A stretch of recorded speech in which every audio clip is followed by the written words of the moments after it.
Puaskan nafsumu. Menurut Kamus KBBI, nafsu berarti keinginan yang kuat, atau berarti dorongan hati yang kuat untuk melakukan hal yang kurang baik. Tapi ini biasanya lebih dikenal dengan hawa nafsu. Nafsu juga diartikan sebagai amarah, juga ada yang mengartikannya dengan selera. Ini biasanya menyangkut dengan soal makanan.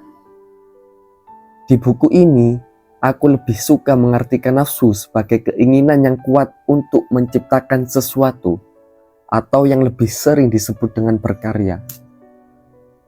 Sebagai manusia yang mempunyai nafsu, tentunya kita tidak pernah lepas dari keinginan-keinginan yang sedang berontak dalam diri kita. Tidak kentara memang, sebab ia tidak bersuara layaknya mulut.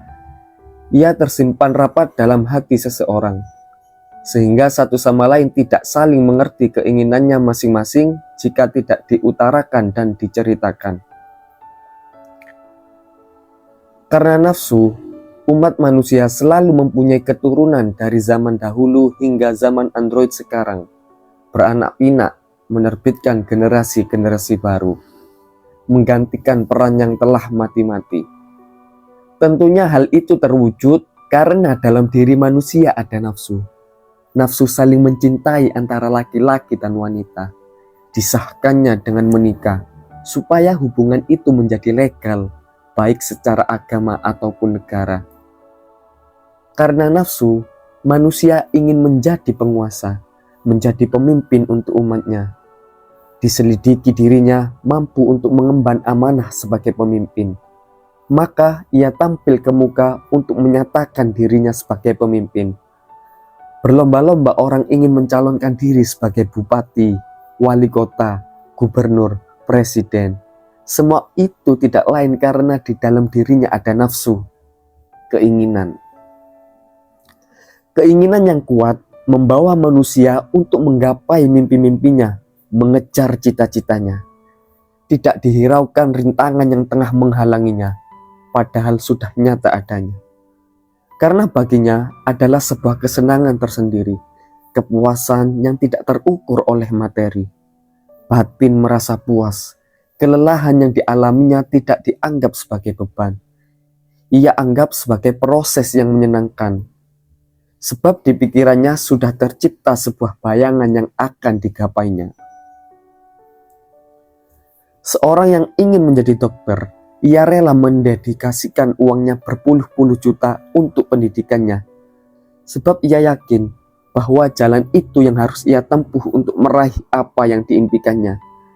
Tidak peduli temannya yang berceloteh, untuk apa kau buang-buang uang hanya untuk ingin menjadi dokter? Mending uangmu buat usaha, bro. Iya kalau berhasil, kalau enggak bagaimana?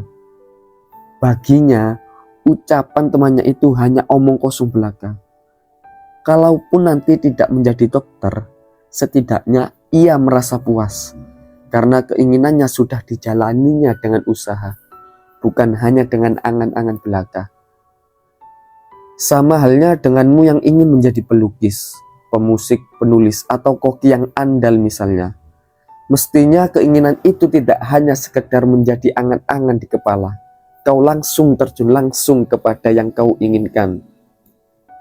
Yang ingin jadi pelukis, ia setiap hari melukis apapun yang ia mau, belajar kepada yang lebih ahli, ditekuni dengan sungguh-sungguh. Yang ingin menjadi pemusik, ia mulai langsung merekam lagu-lagu yang telah diciptakan. Ingin jadi penulis, ia terus menulis tanpa harus terpaksa dan dipaksa. Dibacanya buku-buku, mengembangkan diksi dan pengetahuan. Ingin jadi koki andal, setiap hari memperhatikan orang yang masak, ikut memasak, senang melakukannya setiap hari. Dengan melakukan hal-hal yang di atas tadi, kemungkinan besar keinginan-keinginan itu akan tercapai. Karena sudah melaksanakan rumusnya secara nyata, dilakukan langsung bertindak, tidak banyak komentar. Coba bayangkan kalau manusia tidak mempunyai nafsu. Tentu mereka tidak ada keinginan untuk selalu berkembang. Samalah nanti dirinya dengan para malaikat. La akla, la syurba, wa la nauma lahum. yang mana mereka tidak ada kehendak untuk makan, minum, dan tidur, apalagi menikah, tidak akan sama sekali. Karena mereka sudah didesain Allah seperti itu. Tidak bisa kau ubah, meski diiming-iming dengan segudang harta, tidak akan pernah bisa. Maka ini menjadi sebuah keistimewaan bagi manusia.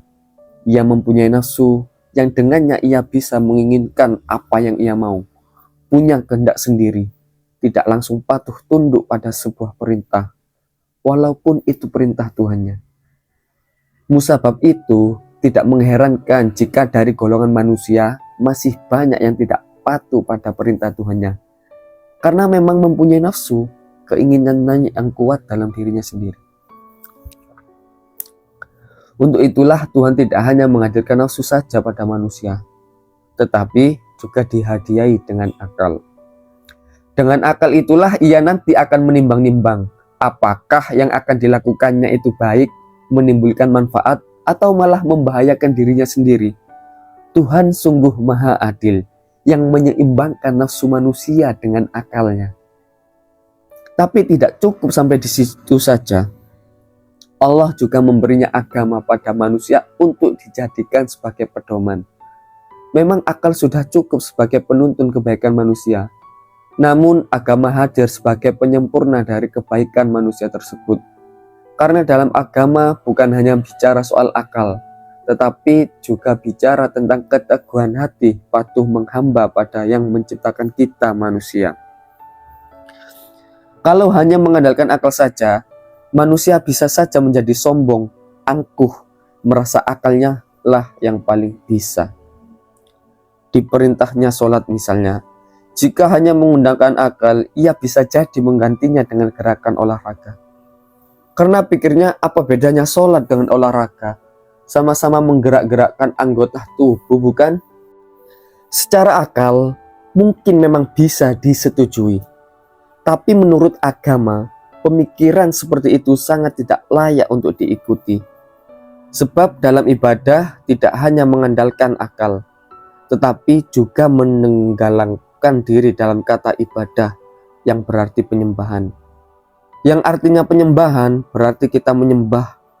Kalau menyembah berarti kita harus tunduk patuh pada yang memerintahkan untuk disembah. Tidak usah protes, pokok langsung ikut apa yang diperintahkannya. Dengan begitu, berarti kita telah memuaskan nafsu kita dalam menyembah kepada yang telah menciptakannya. Berarti ia sudah total pasrah untuk mengagungkannya. Setelah puas, maka nafsu itu juga ingin Tuhannya ridho dengan apa-apa yang telah ia lakukan. Kalau itu sudah terjadi, maka itulah hakikat cita-cita tertinggi nafsu. Ingin diridhoi oleh penciptanya, Allah Subhanahu wa Ta'ala.